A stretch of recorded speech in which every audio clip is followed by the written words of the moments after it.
All right, the next matter the court will be hearing is in the in re Tom Malinowski petition of nomination for general election. This is under consolidated docket numbers A-3542-21 and A-3543-21. I want to remind everyone who's in the courtroom, if you weren't here earlier, that we are on the record and we're being live streamed, so everything you say in this courtroom will be recorded, even when we're on a break. If you have any electronic devices, please put them on silent. And as a courtesy to the lawyers, please don't talk while they're making their presentations. It sometimes affects our ability to hear them clearly, and we want to be able to hear everyone's arguments clearly. The final thing I'll point out is that if there is any confidential information, this case doesn't seem to be particularly one where confidential information or private information would be disclosed. But if there is, do not disclose it on this record. Simply refer to in a generic way that wouldn't disclose that information. I'll address it after I take your appearances. I know there was a letter sort of proposing a form of how to proceed on the order, but I'll let you make your appearances first, beginning with counsel for the appellant. Thank you, Your Honors. Bo Tremitier, the United Protect Democracy, for appellants Michael Tomasco and William Kibler. Arbella Frasci for appellants as well. Good morning, Your Honors. Jean Lo Cicero for Amicus, American Civil Liberties Union of New Jersey. Good morning. Good morning, Your Honors. Tim Sheehan from the Attorney General's Office on behalf of the state respondents. Good morning, Your Honors. Jason Senna of Archer and Griner on behalf of Intervenor, the New Jersey Republican State Committee. All right. Good morning. I've had the opportunity to read the briefs. We're generally familiar with the record, so you can tailor your arguments accordingly. We usually give you about 15 minutes aside, but if you've discussed it among yourself, it may be more likely that we give you each about half an hour on each side, but you then divide it up among yourselves, and please don't repeat. Does that sound like a fair proposal? Yes, Your Honor. And how would you like to proceed in presenting the arguments on behalf of the appellants? Do you have a particular? I saw that you had submitted a letter. Yes, Your Honor. I think I'll be arguing on behalf of all appellants. I can go first, followed by counsel of the New Jersey ACLU. Reserve maybe 3 minutes for rebuttal, and probably try and take a total of 15 minutes and then hand it over to counsel, if that works, Your Honor. Sounds fair. Your Honor, that works for us. I'll pick up after the ACLU, and I'm also happy to split it 15-15 with Intervenor. Okay. Agreed, Your Honor. All right. Thank you. Well, with that, we'll be pleased to hear from you. I should say at the outset, I do have one question that I think everyone should address here. This is coming to us on appeal from an action by the Secretary of State, correct? Yes, Your Honor. All right, so it's an agency appeal. As I read the Secretary's decision in this matter, it was based on one statute, that is NJSA 19:13-8. The appellants seek to challenge 4 other statutes, and you're going to have to address to us how we would have jurisdiction to hear that and why we would go there. So I just want to put that on your radar, okay? Thank you, Your Honor.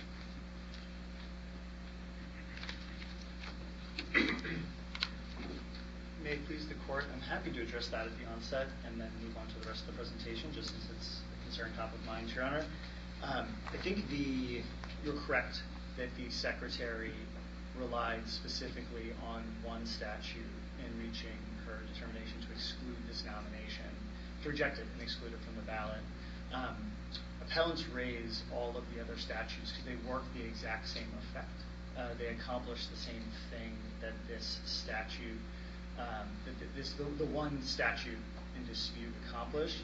And so this Court need not necessarily rule and invoke all of the purpose of those statutes, but the rationale of a decision granting relief to appellants here would apply with equal force to all of the others. That would be an argument for another day. If we did what normally is done, and particularly in constitutional challenges, which is what you're relying on, correct? Yes, Your Honor. And in particular, you're relying on the state constitution. Exclusively, Your Honor.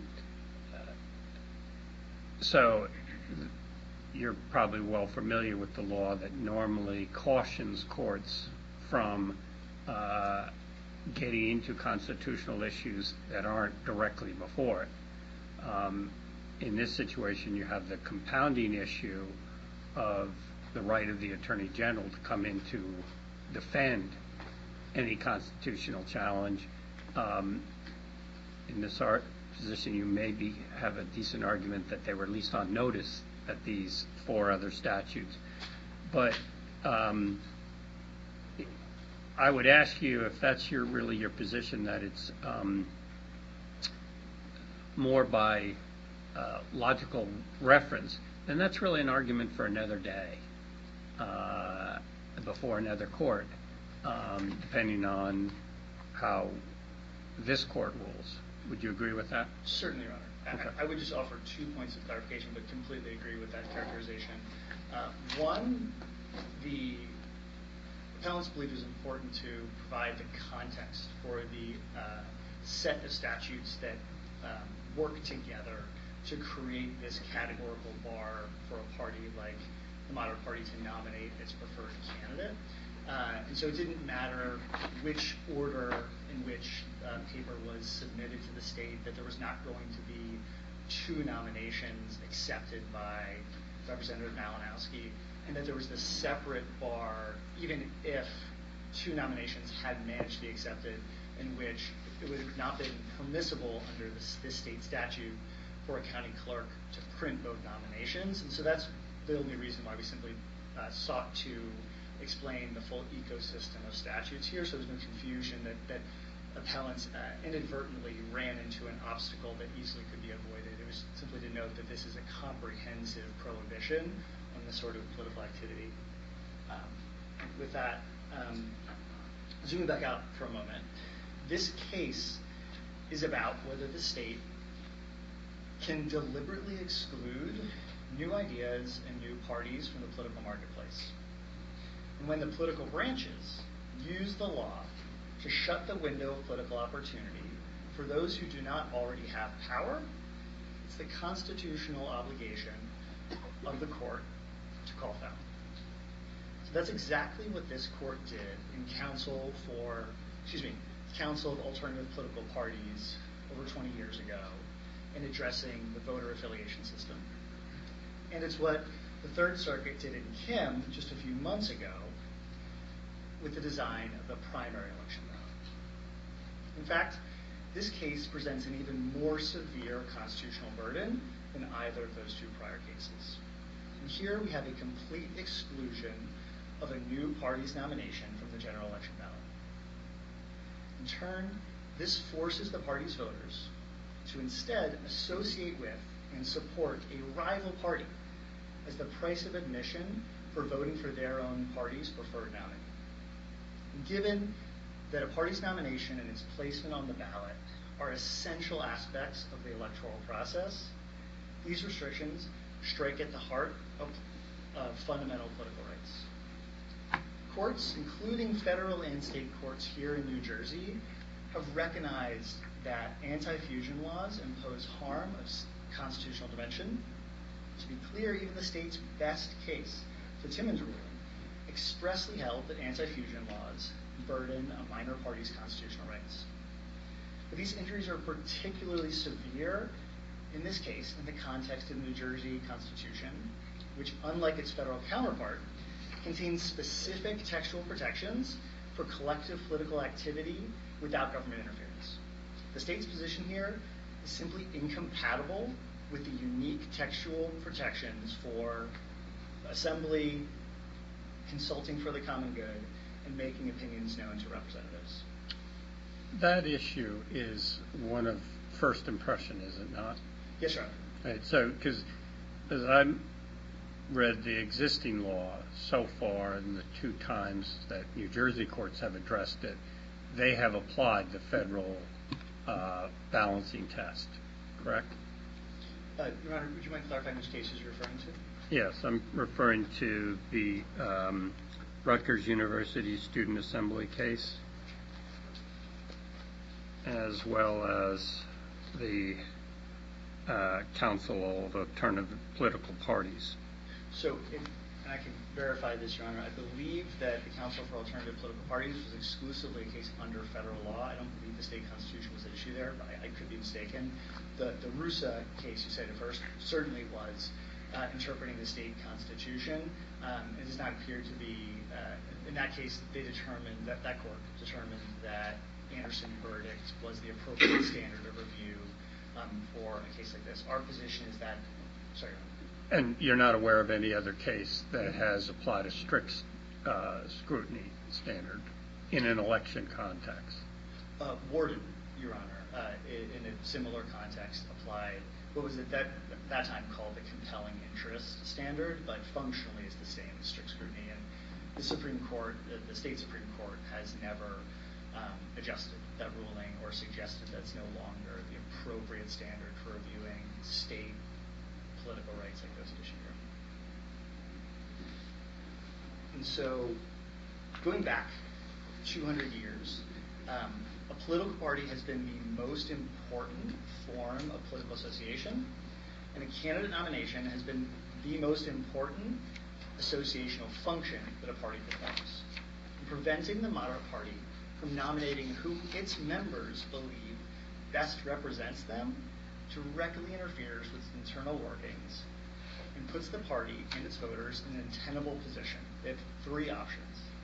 First, they can either actively team up with a rival party in order to support its own nominee, and in so doing, provide direct aid to that other party in maintaining its ballot status. Second, they could nominate and support an inferior candidate who they believe will do a worse job of representing that party in the political arena, and that the mere presence of that candidate on the ballot could directly undermine the core purpose of the party by creating a spoiler dynamic and leading to the election of the least favored candidate on the ballot. Or third, they could withdraw from politics altogether. None of those are acceptable conditions under the state constitution. And so for most voters, filling out the ballot is their principal opportunity for political expression in a political association. An exclusion of a party's nomination prevents its voters from associating with and supporting, and expressing support for their own party. And here, again, the moderate party voters cannot support their own party when they vote, unlike voters with other parties. Instead, these voters are once again forced to affiliate with and actively help a rival party as a condition of supporting their own candidate. So this protected activity is inherent in the New Jersey electoral system and is practiced regularly by the Democratic Party, the Republican Party, and their voters in every election today. For much of the state's history, minor parties and their voters could likewise do the same thing. Nominate their preferred candidate and cast a ballot that reflected support for both that candidate and their party, regardless of whether the candidate also received a second nomination. Then and now, the election results were a collective reflection of expression of support from a party's members throughout the electorate. When you say then, what time period are you referring to? Through up until 1921, with a brief interruption, I believe from 1907 to 1911, when the state's first anti-fusion laws were on the books. And there are, the record suggests there are... But from 1921, you can see it's been clear that the current, what you refer to as the fusion laws, were in place. Yes, Your Honor. Okay. Absolutely. Given that, how do you explain the existence of the 1947 Constitution passed at a time when these laws were there without it being addressed? Yes, Your Honor. So a few responses. One is looking at the legal standard that applies to this instance, in which you have a practice or a statute in place prior to 1947. The state's brief makes a categorical claim that there is a presumption of constitutionality for statutes that were not changed or addressed by the 1947 convention, and that's simply not the law. There's not a single case by any New Jersey court that has adopted such a rule. The only case they cite for that proposition is the Rusa case we discussed earlier, and there the court noted in passing, candidly, that the restrictions that issued there, the advance registration restrictions, had been in place prior to 1947. The court then proceeded for several pages to analyze under typical constitutional scrutiny. Again, in that case, as we noted, they applied Anderson verdict, with no reference to special deference or any other change in the analysis because of the pre-existing nature of those restrictions. And that's because that's not how New Jersey courts deal with this issue. In Warden, the same situation arose, and again, the fact that the restrictions in place there had been in place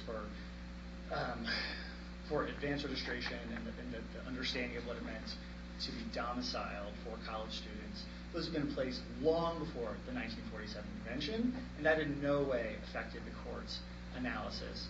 Novembrino, another case where you had a practice in place before 1947, the court went and did the analysis and found no deference whatsoever due, and that's a wise default rule. It's particularly apt here because of the actual record from the 1947 conventions. There are thousands of pages that your honors have seen detailing what happened in the convention, and you have to scour that record to find the 3 or 4 total references to any of the issues before the court here.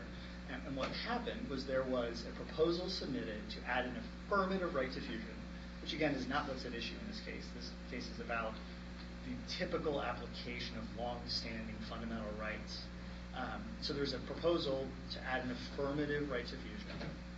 That was brought up with one question during one committee hearing, and then along with a number of other amendments, was not approved in executive session. There's no record of the debate, no record of why any delegate supported or opposed the inclusion of that amendment. And then there is no suggestion whatsoever that anyone outside of that committee in the convention had any idea this issue was ever raised.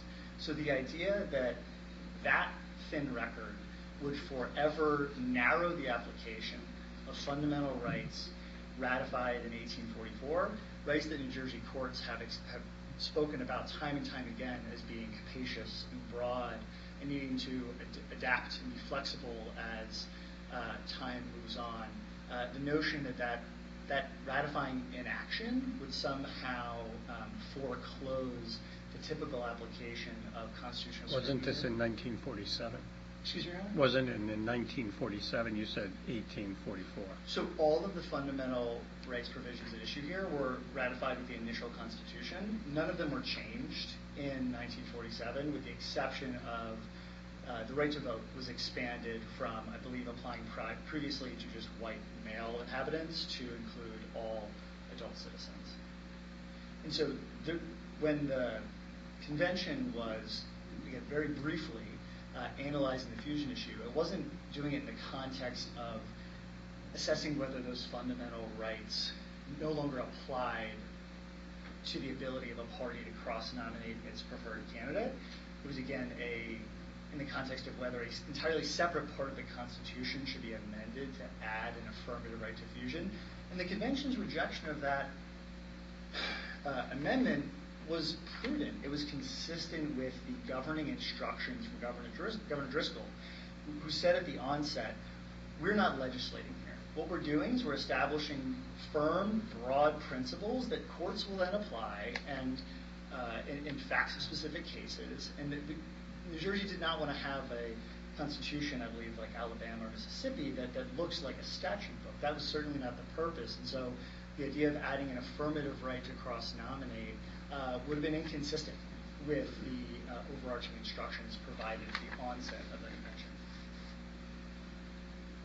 So, to clarify, and this case is not about some new constitutional right, and it's also not a policy debate, notwithstanding a lot of the suggestions to the contrary in the briefing. This is simply a typical bread and butter application of fundamental rights to the specific facts presented before the court. And so what we have here is this new political party. The moderate party was founded by citizens who believe that both major parties are misguided and are taking the state in the wrong direction. But they have individual allies on both sides of the aisle who share their goals and share their priorities. And they had an eager nominee in Representative Malinowski, but because their nomination was rejected, the moderate party was excluded from the ballot, and their candidate appeared only in the Democratic column. Therefore, every ballot that was cast by a moderate party voter was a compelled vote of confidence in another party's platform that they do not support. And so the state constitution demands more. So circling back to Your Honor's questions initially about the standard review, maybe it's helpful to go there for a moment. Our view is that Warden was very clear that when it comes to the rights to vote and other fundamental political rights under the state constitution, strict scrutiny is the governing standard. That's consistent with current practice by state courts all throughout the country. There's nothing unusual about that. And the New Jersey Supreme Court has never walked back that rule. As you noted, a peer court in the Appellate Division applied Anderson's verdict in a similar context. Our view is that that was an incorrect application. But even if the court were to agree with Rusa 2 and apply Anderson's verdict here, appellants still win. And that's because the severity of the constitutional burden requires the court to apply the functional equivalent of strict scrutiny. The state must come forward with compelling interests and demonstrate that they are narrowly tailored, that the restrictions are narrowly tailored, and the state cannot carry that burden. Even again, the court disagreed with us on the threshold question of the nature of the burden and said it was not severe, and said it was instead a modest burden. Appellants, nonetheless, still prevail once again. And that is because the state has not come forward to identify legitimate and important interests that in this context are sufficient to justify these restrictions. And importantly, Anderson verdict review under federal law, and this is set forward in the verdict itself very clearly, requires the state, even under intermediate review, to prove that the restrictions have a fit with the interests. How do you square that with the Timmons decision? So the Timmons court, a few responses, Your Honor. The Timmons court truthfully did not apply the Anderson verdict standard as had been established by the Supreme Court prior. They said they were. Excuse me? They expressly said they were. Certainly. You say they, despite saying that, they mistakenly didn't do it? It's hard to find a fit analysis in the Timmons decision, to be truthful about that. But federal courts since Timmons have gone back to applying it in similar contexts. The Third Circuit applied a fit analysis under intermediate scrutiny in Reform Party. The Ninth Circuit applied applied a fit analysis in Soltiek v. Padilla out of the Ninth Circuit in 2018 under intermediate scrutiny, addressing a very similar restriction. And so we recognize that that was not a part of how the U.S. Supreme Court addressed. The court skipped that part of the analysis. But this court need not push up against Timmons, given the substantial difference in the legal issues between this case and that case. If our case were before the U.S. Supreme Court, the court would be faced with a very different set of issues. And so let me just go through a few of them. So one, it was a core fact or a point of judicial notice in Timmons that really turned the court's decision was the fact that minor parties in Minnesota had been wildly successful after the anti-fusion laws were adopted there. That was very relevant to the court's assessment of the cumulative burden placed on new parties seeking political opportunity. New Jersey is the total opposite. New Jersey is, as set forth in the record, uniquely hostile to minor parties, and there's been a total of one state legislative candidate in the century since the adoption of the anti-fusion laws without the backing of a major party who has won an election. 0 federal, 0 statewide. Minnesota is the total inverse. You had the Farmer Labor Party there being wildly successful, and candidates even in Minnesota winning without major party backing and modernity as well. And so that was a fundamental core difference between the statutory scheme and the burdens faced by a Minnesota new party versus a New Jersey new party. Also have the underlying, and colleague with ACLU will address this point later, the fundamental justification for the Anderson verdict, more deferential standard, and the way the court applies it in the federal context is federalism.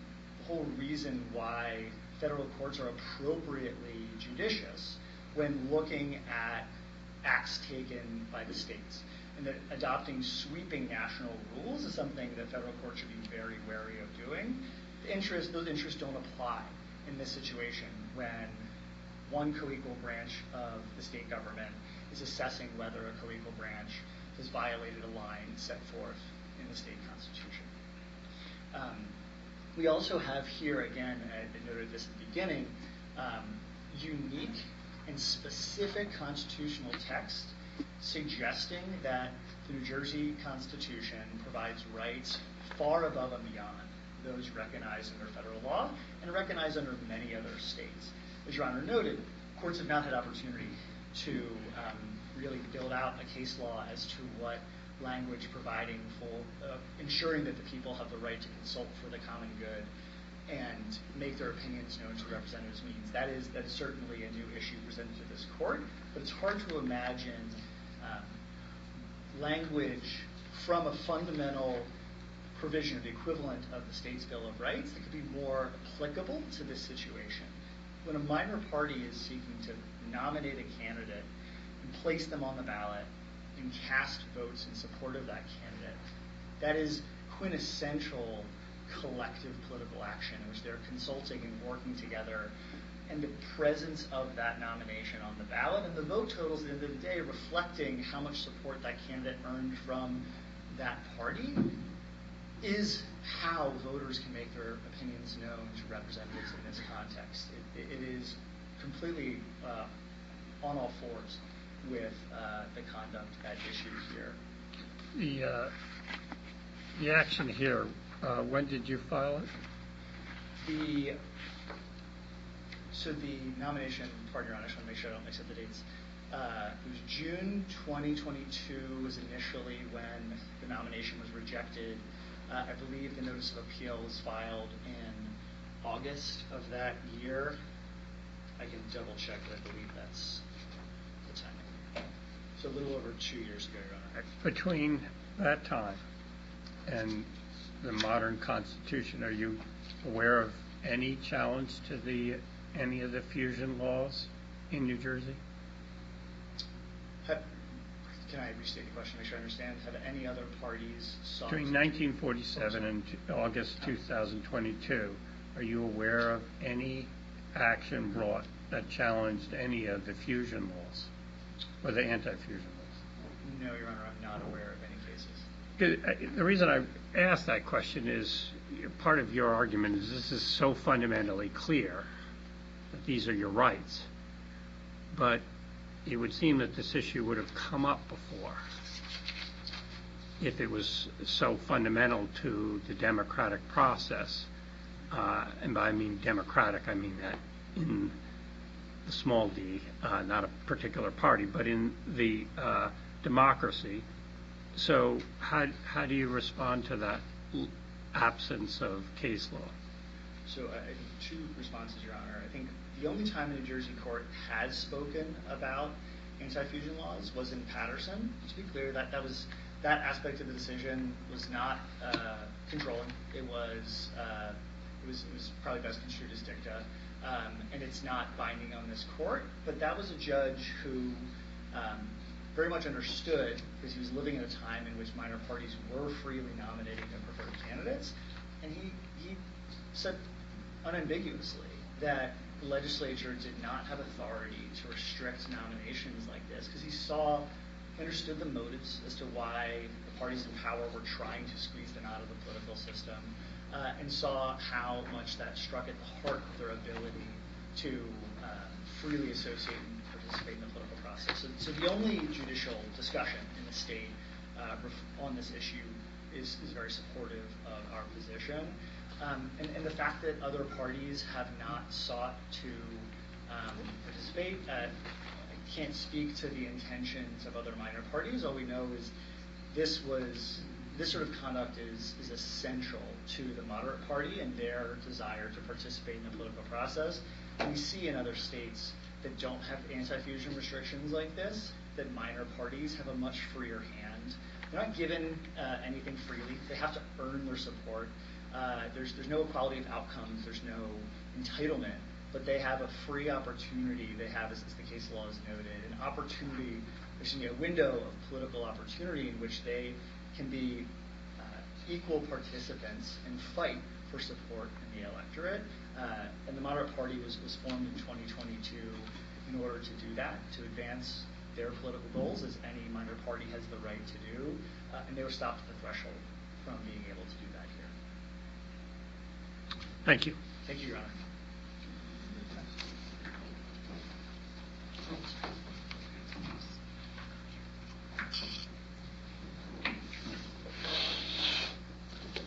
Good morning, and may it please the court.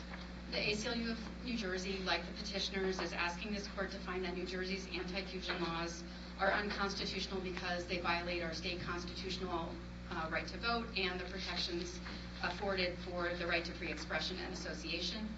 I'm going to cover 3 topics, and I'll try to address some of the questions raised. In applying the appropriate legal framework, this court should first look to our state constitution and its protections for individual rights offered in Article 1, and not presume that Timmons was decided correctly. And then secondly, anti-fusion laws do violate the state constitution. And then finally, strict scrutiny is the appropriate standard for right to vote claims, and that the Anderson verdict test is not appropriate for state constitutional claims. So I'm going to start with the appropriate standard for when New Jersey courts diverge from U.S. Supreme Court precedent. And the state suggests that the New Jersey Supreme Court requires courts to take an approach where the federal precedent is our default legal framework. And this is outlined in Justice Handler's concurrence in State v. Hunt, where he suggests that courts should identify reasons, which have since become known as the Hunt factors, before charting their own course. And the state wants you to believe that you're obligated to follow the Hunt factors, and that's just not the case. Justice Handler's approach has not been an exclusive or a required framework to examine the rights protected by the New Jersey Constitution. And in fact, I was unable to identify any recent New Jersey Supreme Court cases since the 2003 Joy versus Hunter and Central case that the state cites, in which the highest court did cite the Hunt factors. So we're encouraging this court to use what's known as a primacy approach, which is when the court is looking at the interpretation of rights and liberties in the lens of what our state constitution itself offers. And this is not a new approach. It's an analytical framework that's been deployed by the New Jersey Supreme Court and this court, and it's actually another concurrence in Hunt by Justice Patchman. And with that, courts are offering our state constitution its due respect within our federal system. And so I'd like to just give you 2 examples. The first is State versus Eckel, which is a unanimous 2006 opinion by the New Jersey Supreme Court. And there they diverged from the federal jurisprudence regarding a bright line rule allowing for broad searches incident to arrest in the context of a car stop. And Justice Long first evaluated the 1981 U.S. Supreme Court decision in New York versus Belton and its doctrinal underpinnings. And then she engaged in an analytical approach that was based solely on the New Jersey Constitution. She didn't presume that Belton was right. She didn't come up with a reason to depart from that holding. Was And- there already existing precedent I'm in New sorry? Jersey? Was there already existing precedent in New Jersey where, in the area of the Fourth Amendment, Yes. that where the court had already said we don't always follow the federal constitutional, although that's the floor, we can give greater rights under New Jersey's constitution. That existed at that time, correct? That's exactly right, Your Honor. And And are you aware of any case applying that analysis to New Jersey? I mean, to the election context. To the election context, well, I would point the court towards Warden, and which I'll get to in a moment, but I would just say that the primacy approach, generally speaking, is about New Jersey courts interpreting our own constitution. No, I'm well aware Yeah, of okay. that, and that's why I'm asking you this, so we can get to the heart of this issue, because as I read those cases, the primacy rule still is in effect. And that when a court is stepping away, even the New Jersey Supreme Court has said, there's a need to explain why we're doing that. And you're sort of seeming to suggest in your argument that we would step around that. I'm not saying that it necessarily leads to a different result, ultimately, that New Jersey might depart from the federal standards here, but at least I'm not aware of any case that stands for the proposition that you don't engage in that analysis. What I would say to that, Your Honor, is that we're not suggesting, as the state argued, that this court not contend with Timmons. It absolutely should contend with Timmons, but that's one case to take into account when analyzing under the New Jersey Constitution, and it can look to I'm really asking a more fundamental question about the Hunt factors that you correctly identified. I'm pointing to that and saying, why wouldn't we go through that analysis to determine whether we should or shouldn't follow Timmons? What I would say is that you're not required to go through that analysis. The Hunt, Justice Handler's concurrence in Hunt lists 7 or so categories of reasons you could use to depart from the federal precedent. But as the cases make clear, the New Jersey Supreme Court does not require itself or any other court to do that. And I would point to, in our brief, we cite Professor Long, Justin Long, who has done an analysis, and in 1 year he looked at a series of New Jersey cases that the New Jersey Supreme Court evaluated to look to see if it had followed the Hunt factors, and found that at least in 7, that in 1 year, they had not. And that's in a wide variety of contexts assessing federal precedent. So I would just say that while the Hunt factors might illuminate some important aspects about why New Jersey is different, our constitutional history and grant of rights are different, you are not required to follow the Hunt factors and can chart your own course without coming up with a specific reason. And another aspect of primacy is that Timmons can be, as I think Justice Pashman said, the Supreme Court can provide wisdom, but under a primacy approach, it's not the default. And this court can look to other cases and other courts' assessments of the burdens on political parties and voters and candidates in the context of fusion voting to inform its analysis. And so, for example, the petitioners cite in their brief a host of cases that have analyzed fusion voting laws. And so you might find it persuasive to look at the Third Circuit's pre-Timmons case in the Patriot Party of Allegheny County, where they found that Pennsylvania's structure ended up violating the rights of the Patriot Party by not letting them, permitting them to engage in fusion voting. So I would just say that there's a primacy approach doesn't require you to consider Timmons as the starting point. And in fact, you should be looking at our state constitution. And part of that, another case I would just point you to, then Judge Fashali in State versus Karana, which is another, again, search and seizure matter, applying the exclusionary rule. He took a primacy approach, but he talked about why, including that our state constitution is a separate source of liberty.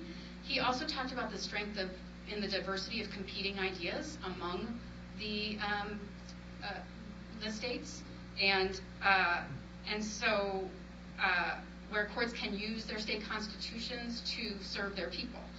And then he also brings up the important part about federalism, and he explicitly named the structural differences between the federal constitution and the state constitution, and that because of those differences, that leads the U.S. Supreme Court to be what he calls the final arbiter of at least the minimum scope of constitutional rights for a vastly diverse nation, and that these differences enable many important governmental roles and decisions to be reserved for the states.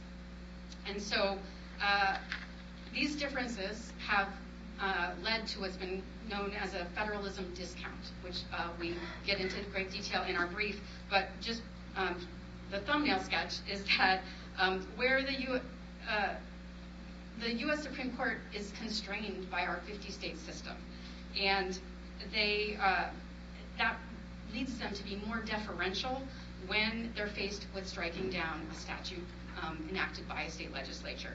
And so state courts that are following these federal precedents without questioning them in relationship to their own state constitution are importing an already diluted version of our rights. And so this court is empowered and should be analyzing the claims without presuming that the federal approach is the right one. And so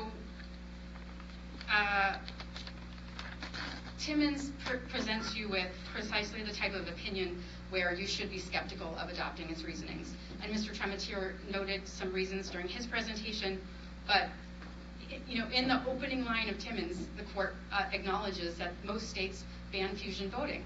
And so at top of its mind was that if they found a First Amendment violation, they would be upending dozens of laws in dozens of states, right? And so that's not a factor that this court needs to worry about.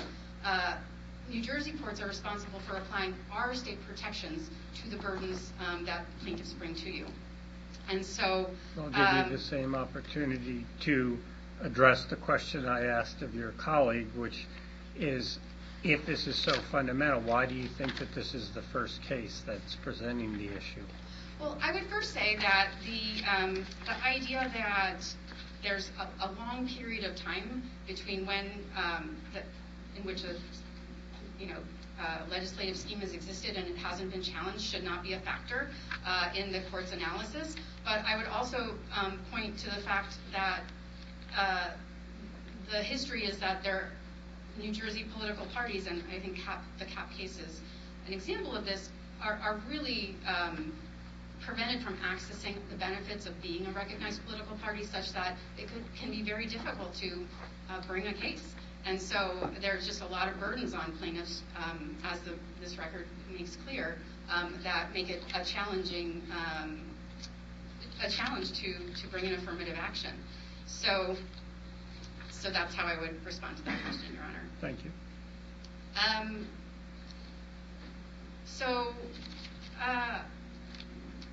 As it comes to Timmons, I would just direct the court to the other amici who provide sound reasons as to why that was wrongly decided under federal law. And then, I guess, one thing I wanted to... Of course, on that point, we could only do that by saying we were applying New Jersey constitutional law, correct? That's right. I mean, that's what, exactly. And that's all that's in front of us. Precisely, exclusively in front of you is the New Jersey constitutional question.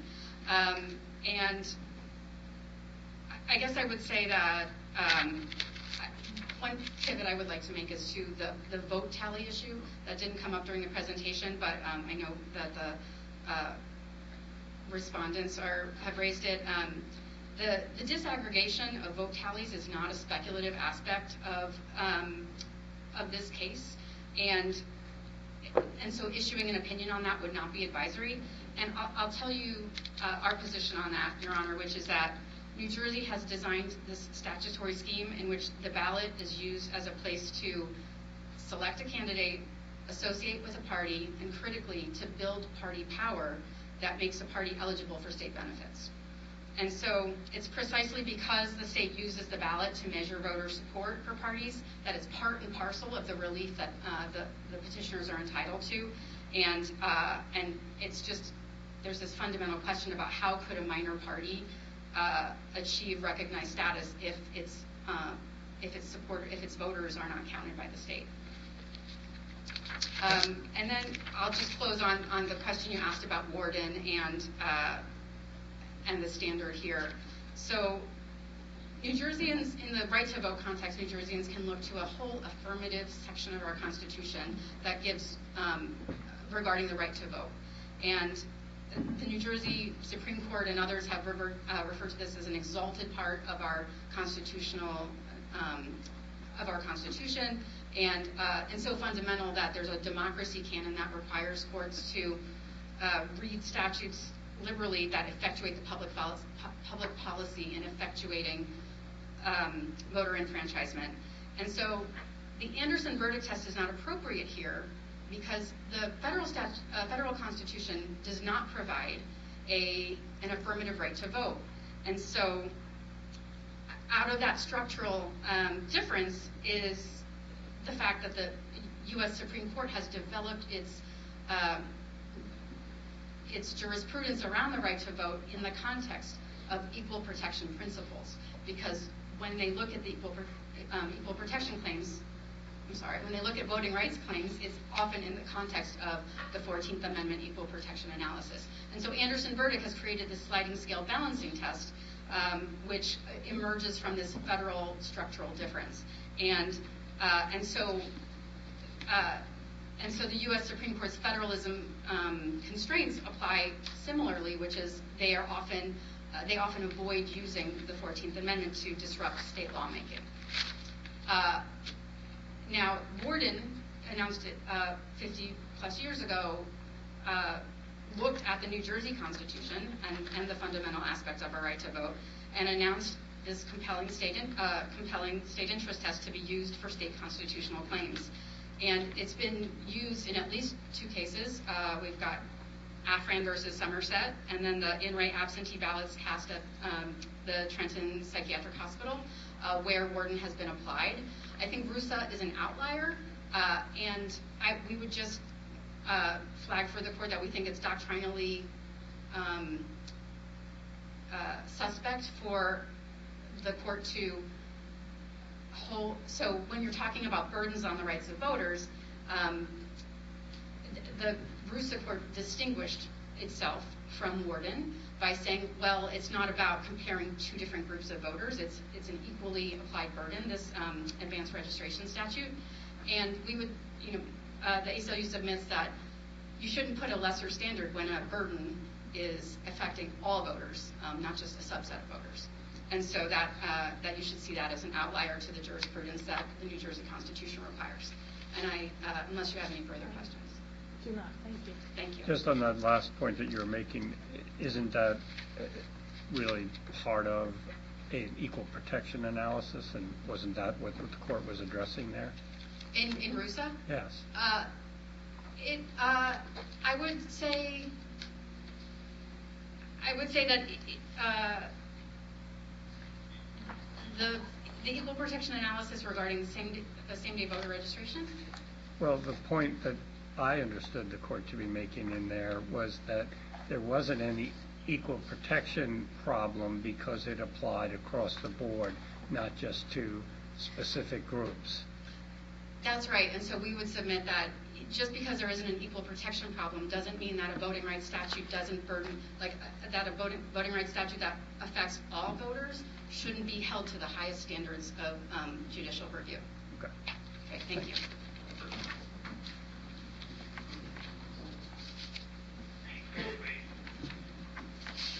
May it please the court. For a century, New Jersey and the majority of states have required that a candidate who's already on the ballot as the nominee of one party may not be listed again as the nominee of additional parties. In holding that such a law is consistent with the First Amendment, the U.S. Supreme Court in Timmons explained that it prevents a party from nominating a candidate only if she has already accepted a different party's nomination, but leaves parties and voters free to endorse or vote for the candidate they like. and is therefore a permissible way to keep the ballot from being transformed from a menu of candidates into a billboard for campaign ads. While appellants ask this court to reject Timmons and construe our state constitution to compel a contrary result, that cannot be squared with our state's legal traditions, because the legislature has kept this law on the books for 100 years, and the framers of our 1947 Constitution specifically rejected proposals to add language that would forbid the legislature from maintaining that pre-existing law. Appellants have not shown anything in our legal traditions that overcomes that remarkably on-point history, and their disagreements with the legislature's policy choice do not establish a constitutional violation. And I want to clarify one thing about the role that history plays here, because I think appellants have misunderstood our position. We agree with appellants that there are times when New Jersey's legal traditions compel diverging from the federal constitution. We're not saying that the state constitution never differs from the U.S. Constitution. We also agree that the Hunt factors tell you how to think about that analysis of when and whether the state constitution diverges. We disagree on how those factors cash out here for two important reasons. First, as has come up this morning, is the 100 years of unbroken statutory history. These laws have been in effect since 1921. And second, and relatedly, the delegates at the 1947 convention were asked to consider proposals that specifically would have withdrawn from the legislature its authority to maintain a ban on cross-nominations that by that point was already enshrined in our state law. So when you have that unbroken history and the delegates' conscious refusal to amend the Constitution to find this right, I think that is powerful evidence. If not decisive, it's at least a heavy thumb on the scale. I heard appellant's counsel acknowledge this morning that this issue has not come up again since the 1947 Constitution. I think that's exactly why the Hunt factors cut so sharply against diverging from Timmons here. Appellants also discussed this doctrinal issue coming up in the Fourth Amendment context, where the New Jersey Supreme Court has diverged from the U.S. Supreme Court's interpretation of the Fourth Amendment. And Judge Gilson, I think you hit the nail right on the head. You pointed out that in those cases, the New Jersey Supreme Court was saying, we're adopting a contrary rule, but not just because we don't like what the U.S. Supreme Court is doing. It's because we have pre-existing case law.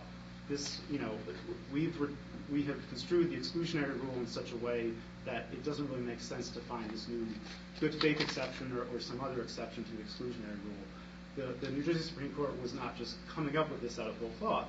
They were anchoring it in decades of judicial traditions that went back years. And so that's, I think, a very good example of precisely the kind of history and judicial traditions that are missing here.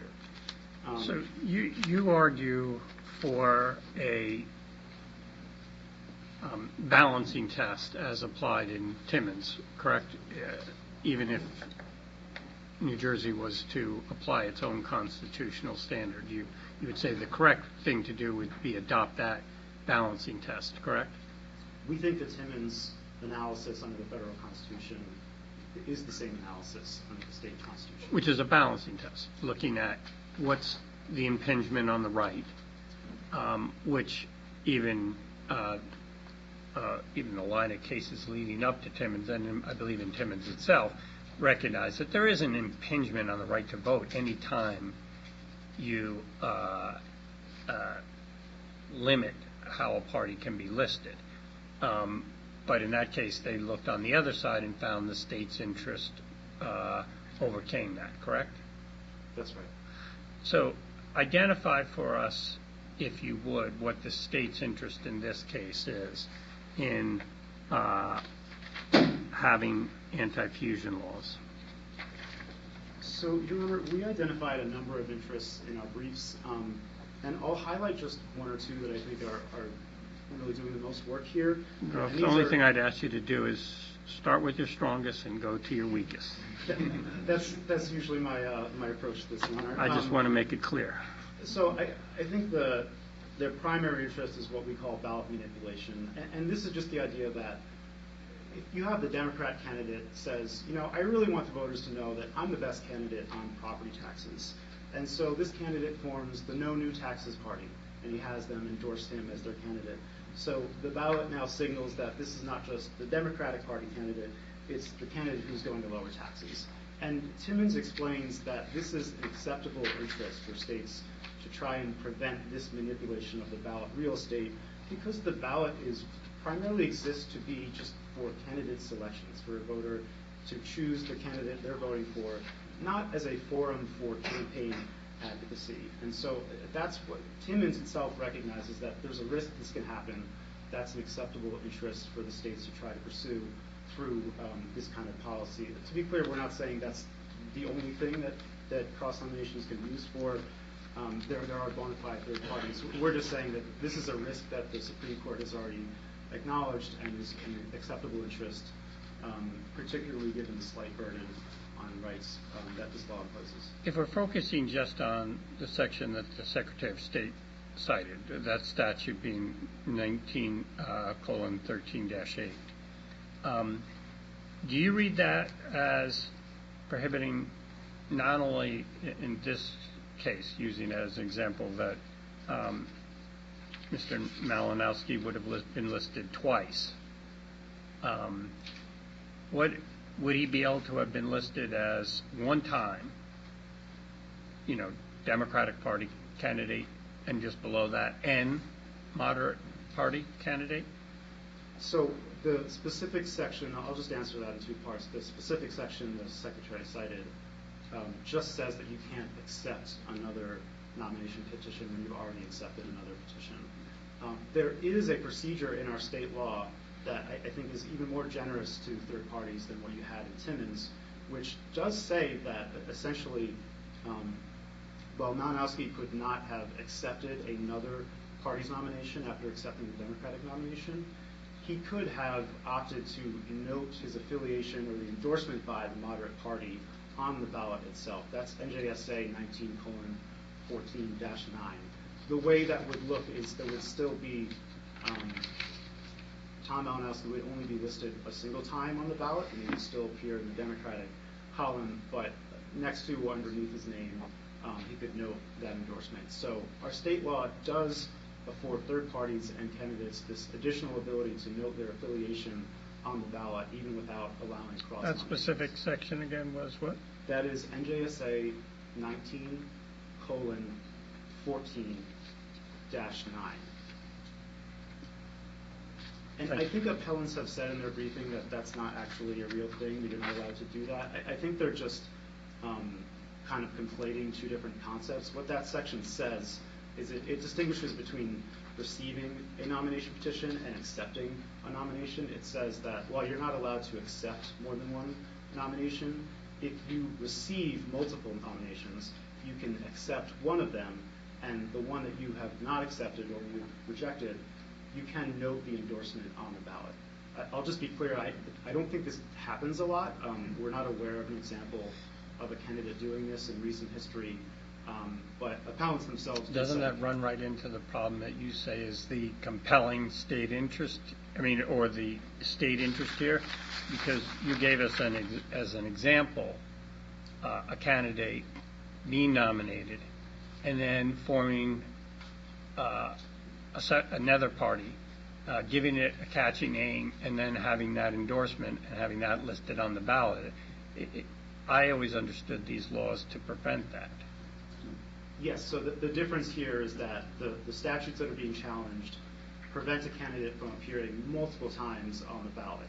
And that ballot manipulation concern is that you could do it in one extra column, but you could just as easily do it in 7 columns. You could say, I'm not just a taxes candidate. Putting that one aside, I'm talking about one time, but you're listed with two to as many as you want additional endorsements.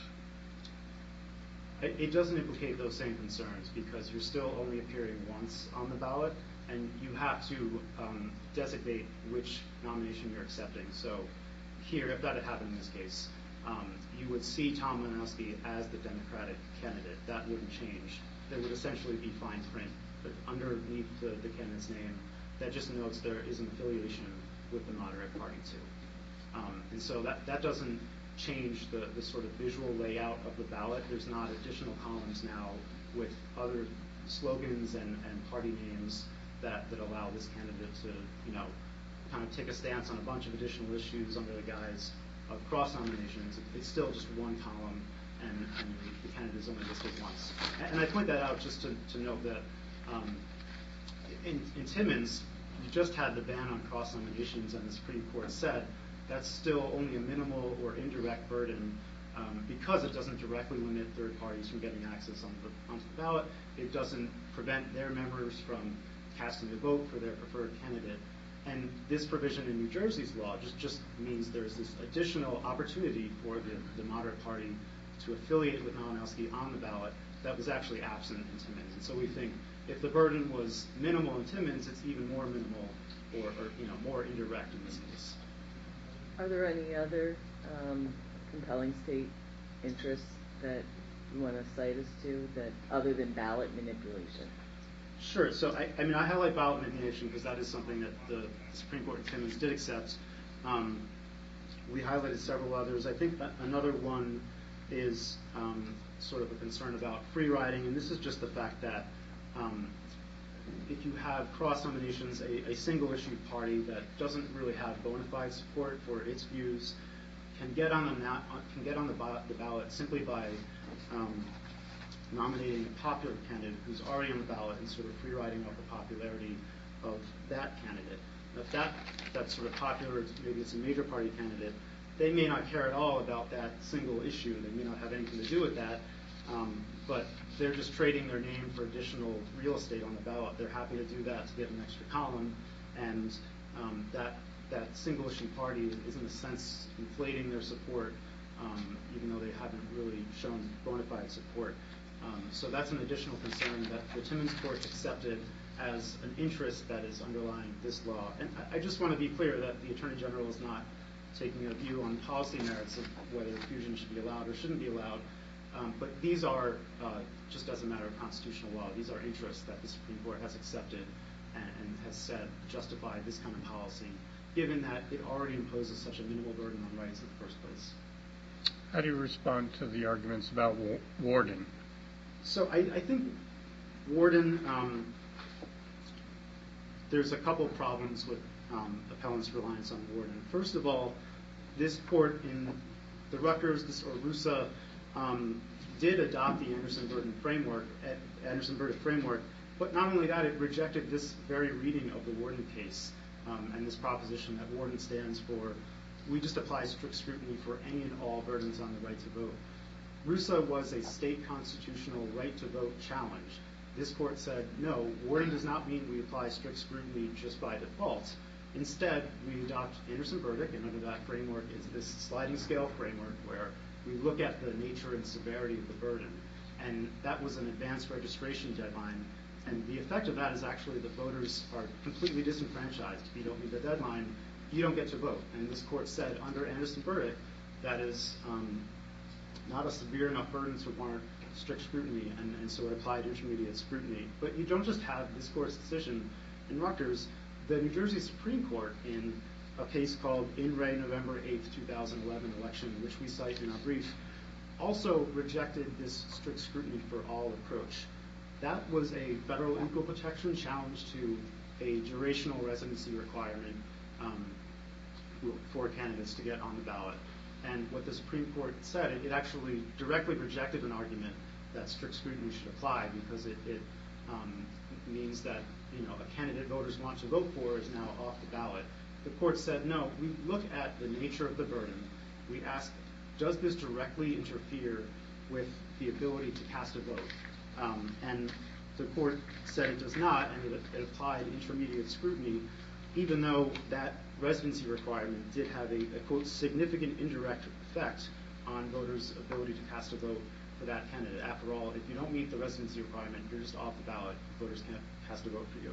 So I think the problem with that reading of Warden is that if this is the law, if strict scrutiny has to automatically apply to any and all burdens on the right to vote, no matter how minor or indirect it is, not only is RUSA incorrect, but I think the New Jersey Supreme Court's own approach in this subsequent case, this post-Warden case, is also incorrect. And frankly, we've been doing this wrong all along. All kinds of candidate eligibility requirements, residency requirements, anything that can have the result of a candidate not being able to get on the ballot. Under their reading of Warden, that would automatically get strict scrutiny, and that's just not how our courts have been doing this. I do want to just address one other point about the Anderson verdict framework. I do think that the salient point here is that this court has already adopted that framework. Our state Supreme Court, if it hasn't adopted that in name, it has adopted a similar sliding scale approach in that November 8th, 2000 case. But I heard an argument this morning that Anderson verdict is just all about federalism, and the only reason federal courts use that test is because they are just trying to defer it to states. And I think that's just not right. If you look at Timmons itself, and even more recently in a case called Mazo versus Secretary of State, this is a Third Circuit case from just 2 years ago, the Third Circuit explained that this framework, it's premised on the idea that we have to have some regulation of elections and our ballots just to ensure the integrity of the election process. And the premise of Anderson verdict is just that every election law invariably burdens someone's rights by channeling expressive activity at the polls. And that's why you have to have a framework that has some flexibility built in, because anything the legislature does is going to infringe indirectly on someone's expression or associational rights. And that's why we have this sort of sliding scale flexible approach. It's not just sort of blind deference to states. And I think that's why it makes sense that this court adopted that same framework in Rutgers, and why our state Supreme Court, even after Warden, has stayed away from this strict scrutiny for all approach. I did just want to make two other points. Judge Gilson, in response to your initial question on the statutes that are issued here, I do agree that the Secretary's decision was only based on that particular provision, and so certainly it would be inappropriate for this court to go beyond that and invalidate other statutes. I will just note that appellants could have brought a facial challenge to all of these statutes in the law division, and we could have litigated all of them at once, and that would have had an opportunity for discovery and building a record. So I think if they wanted to have this, strike all of this down, I think that was the right way to do that. But I do agree that sort of all four statutes are sort of a belt and suspenders that get at the same basic policy. And so we've just sort of litigated this all as if it's the same issue. And just my last point, I think beyond Timmons and the problems that I think appellants run into on the Hunt's analysis, I do think it's striking what the consequences would be of the ruling they're asking for. They are essentially asking that because a small handful of other states have adopted fusion laws, that essentially the 40 plus states that have disagreed with that policy choice and instead adopted a policy that the U.S. Supreme Court has said is constitutional under the U.S. Constitution, that these 40 states have been violating the speech and associational rights of candidates all along. I think that is a pretty striking departure, and I don't think it's warranted given all of the contrary evidence on history and case law. Although their response to that would be that they're only here based on the New Jersey Constitution, so that this would only be a New Jersey rule. That's true, Your Honor, but I think the reasoning they're asking for would quite obviously apply to a number of other states, because New Jersey's protections for speech and association, just as a textual matter, they look a lot similar to what's in the U.S. Constitution. And so I'm not sure why, if this was the rule in New Jersey, there wouldn't be powerful arguments in the 40 other states. So I think what New Jersey has done here and what it's been doing for a century, it has been upheld as a matter of federal law by the U.S. Supreme Court, and it's a policy choice that 40 other states have adopted, and we believe that is constitutional under the state constitution. All right, thank you. Thank you. Thank you. Counsel. Thank you, Your Honors. May it please the Court. What the relief that the appellants are asking for here represents what will be a radical departure from how people have voted in general elections in New Jersey for well over a century. As the Court just noted in its colloquy with my colleague, almost every other state prohibits this practice by state law. It was only permitted briefly in New Jersey more than a century ago. I think we can safely say that there's nobody alive today that would have been voted in one of those elections. That's how long ago it was. and it was expressly rejected as an amendment to be included in the 1947 Constitution. Just maybe the framers of the 1947 Constitution thought that it was something that should be left to the legislature to decide, because under the U.S. Constitution, states have the ability to regulate the framework and the mechanics of elections, as the legislature has decided to do here. A word on before I get into the merits, a word on the standard of review. My colleagues have discussed the Rusa case, the Rutgers University Student Assembly case. It's very important to note that is, aside from being a published appellate division decision, which is binding legal authority, the unsuccessful parties in that case petitioned our New Jersey Supreme Court for certification, presumably to address, among other things, the standard of review, and certification was denied. The citation of that is 228 NJ 471, it's a 2017 order. I think it's very significant because for the appellants to argue that, well, Worden is the law, and Worden means strict scrutiny, anytime we talk about the right to vote, is simply incorrect as a matter of law. If the Supreme Court thought that the appellate division was wrong in Rusa, presumably they would have granted certification, but they didn't. And I think your honors can safely decide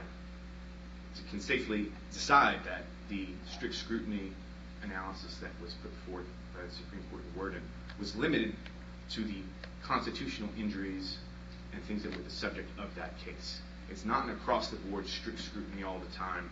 State has a high burden to prove a justification. That's just Although in that case, they didn't really use the term strict scrutiny. They applied a compelling governmental interest analysis, correct? Certainly, Your Honor. I think that, and it's important to note, too, that another appellate division case, I believe it's Abramowitz versus Kimmelman. It's 203 NJ Super 118. It's a 1985 appellate division case. The relevant quote is, "A law that merely affects voting without actually denying the right to vote or depriving voters of equal representation is usually not subject to strict scrutiny." That's what we have here. Effectively, what the appellants are saying is, although no state law prohibits any of the appellants or their members from voting for Tom Malinowski in the general election, we have suffered some type of appreciable constitutional injury because we haven't been able to have our own column and nominate Tom Malinowski under some other name. That doesn't affect the right to vote in the manner that the Supreme Court envisioned in Worden as warranting strict scrutiny, because they can still vote. All of the purported constitutional injuries that have been offered are subjective. If the appellants have submitted some lengthy certifications saying things to the effect of, well, I couldn't possibly vote for Tom Malinowski as a Democrat. I could only vote for him as a moderate party candidate. Well, sorry, but you can still vote for him. That doesn't mean you have to overturn a century of state law.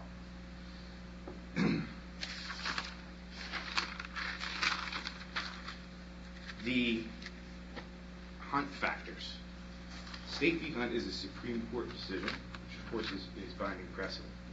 The amici have suggested that instead of following Hunt, that this court adopt what I'll call academic theories as to some other type of constitutional review. I appreciate all the arguments that are advanced, but State v. Hunt is a Supreme Court case and is the law. And as my colleague from the Attorney General's office noted, Hunt establishes several factors that this court and other state courts are to consider when confronted with a United States Supreme Court decision addressing a right under the United States Constitution that is also a right under the state constitution. And that's really what we have here. Under Timmons, the Supreme Court squarely addressed the fusion voting issue and said, you, state, are allowed to ban fusion voting if the legislature so decides. The rights under the U.S. Constitution that the Supreme Court in Timmons analyzed are intertwined and are extremely similar to the rights that are afforded to residents under the state constitution here. If we look under the Hunt factors, there's really, although the language is different, there's not really a meaningful distinction between the language of the New Jersey Constitution and the federal Constitution here, as it relates to the right to vote and the right of free speech. As to the history, fusion voting was banned in New Jersey for a lot longer than it was ever permitted. So I don't think the appellants can stand here and credibly say that there's history that in this state of fusion voting. I understand that there are documents in the record which, as the court might recall, we took issue with in motion practice before the merits briefing was completed. I would respectfully suggest to the court that there is insufficient evidence, actual evidentiary material in the record for this court to conclude that there is a strong or rich history of fusion voting ever in New Jersey. It's been banned for over 100 years. As to unique concern, being a matter of unique concern for New Jersey, as I alluded to earlier, almost all states have banned this practice. It's not unique. People in states everywhere have banned it. I think in our papers we cited that 45 states have banned it. I think I read something later that 47 states have banned it. Well, I think it's safe to say almost all states have banned it, including New Jersey.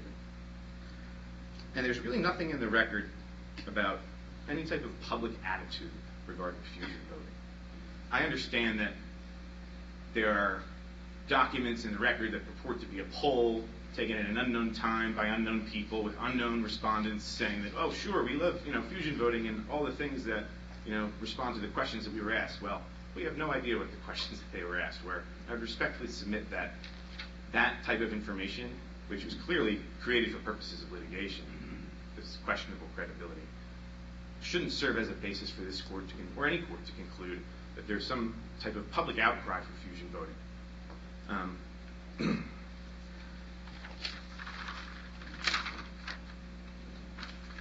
If we move on to the let's move on to the merits of the case. One of the primary reasons I think that my client wanted to intervene in this case is so I can stand here today and explain to your honors the very real and inappropriate tactics that could be used and have been used, as I'll talk about in a moment, to deceive the public and to manipulate the general election ballot in a way that could be viewed as dishonest. Just provide a bit of context, in the 2022 redistricting cycle in New Jersey, actually one of our amici here, the Brennan Center for Justice, issued a report.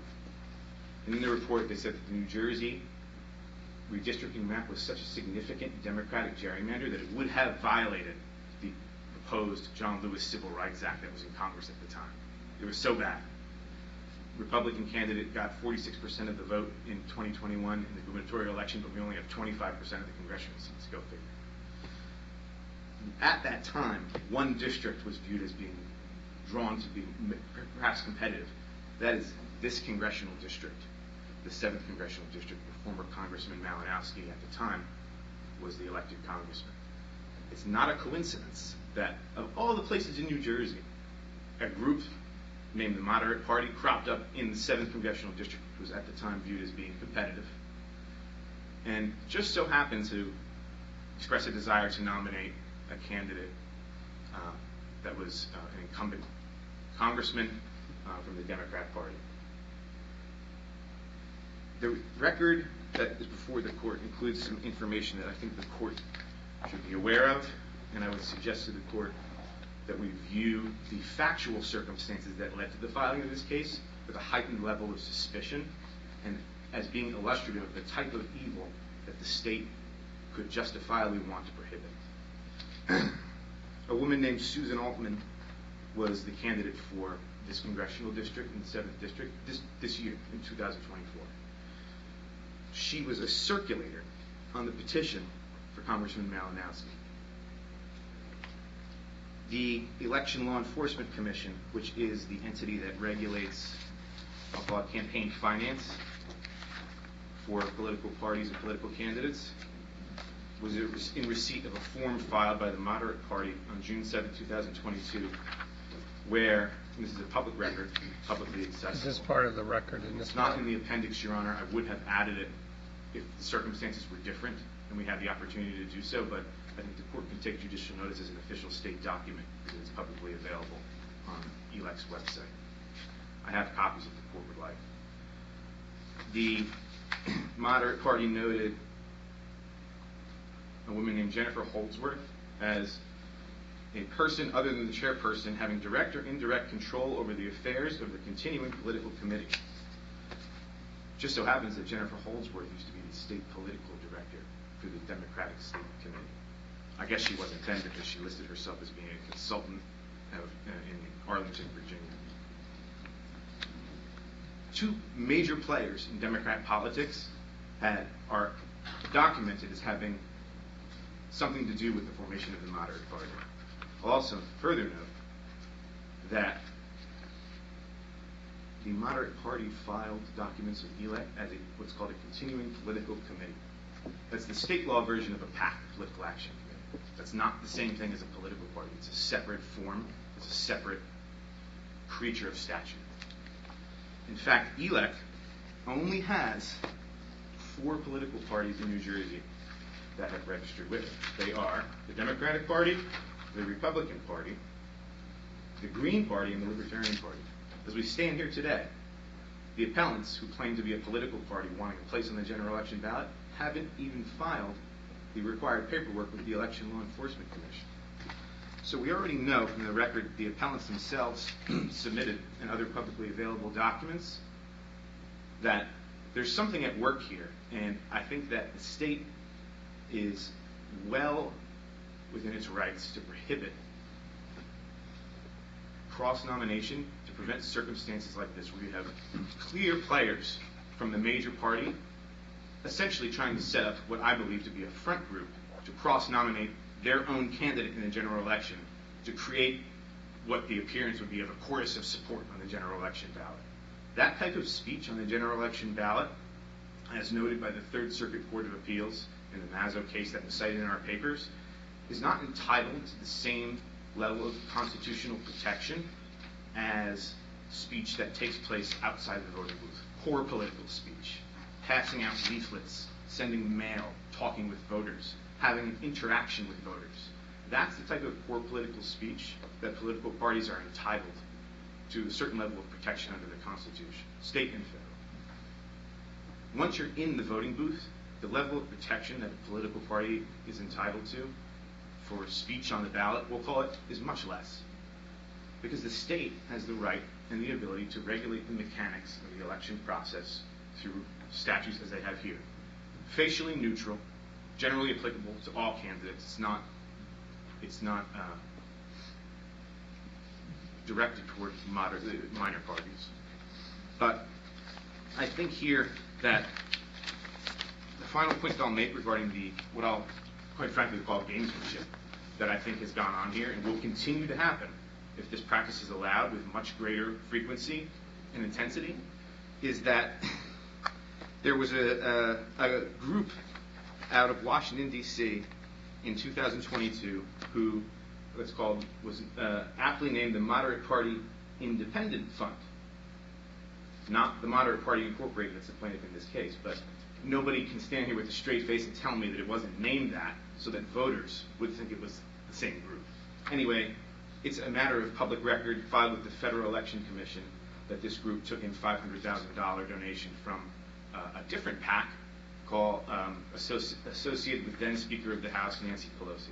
So clearly, I'm not aware of all the circumstances that went on behind the scenes that led to the formation of this group, but somebody in Washington, D.C. knew enough to form a super PAC, which is what that group was, take in $500,000 from the Speaker of the House of the same political party that seems to have a hand in setting up this organization that is asking this court to overturn a century of law and change the way that we vote in New Jersey in a radical way.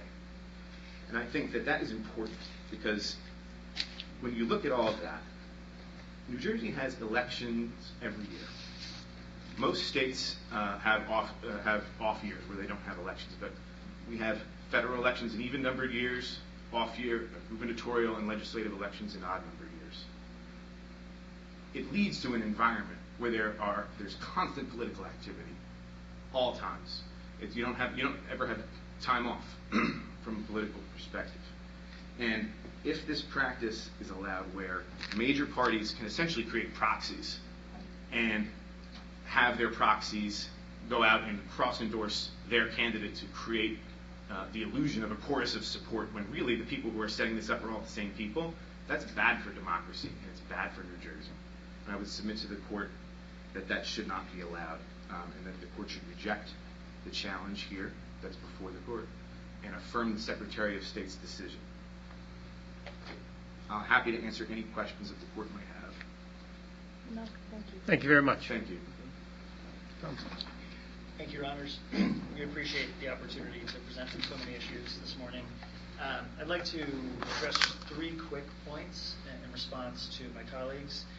First is the 1949 statute, referred to in the briefing as the endorsed by provision. And with respect, the state's position is just simply mistaken with respect to the facts and the law here. So that provision is not implicated unless a candidate receives 2 nominations, has 2 nominations. His nomination, in this case, Representative Malinowski never got a second nomination. The Secretary rejected the attempt to submit the petition, and so he never had a second nomination that would have triggered this provision at all. And that's telling, because the Secretary did not afford him an opportunity to avail himself of this provision in this case. It's hard to see how the state can justify the constitutionality of this statute when, in this instance, the nominee at hand was not given the opportunity to even take advantage of it. And so it's difficult to see how that squares. But even if they did, even if Representative Malinowski had been afforded an opportunity to place moderate party under his name in the Democratic column, that does not resolve the constitutional problem. Kim, out of the Third Circuit, teaches very clearly that the design of the ballot design that subordinates certain political interests to others is not constitutionally permissible. And so the statute requires that the name would be placed in small font. The statute would require that the moderate party name be under the Democratic column, visibly subordinating the party, this new party, to an established party. And critically, none of the votes cast for the moderate party nominee would accrue to the moderate party in its attempt to gain ballot status. All of those votes, every single vote cast by our clients and other moderate party voters, would count as Democratic Party votes. That is in no way sufficient to satisfy the constitutional standard here. So, second point, just reflecting back to the history, we're unaware of any case law, Hunt or otherwise, that suggests that a statute deserves additional judicial deference simply because it's old. Nor are we aware of any case law that suggests that our clients, that a new political party in 2024 deserves less constitutional protection because other parties in the past chose not to challenge these statutes. Those are highly unusual forms of constitutional interpretation and should not be applied in this case. And history, on the other hand, to be clear, points the other direction.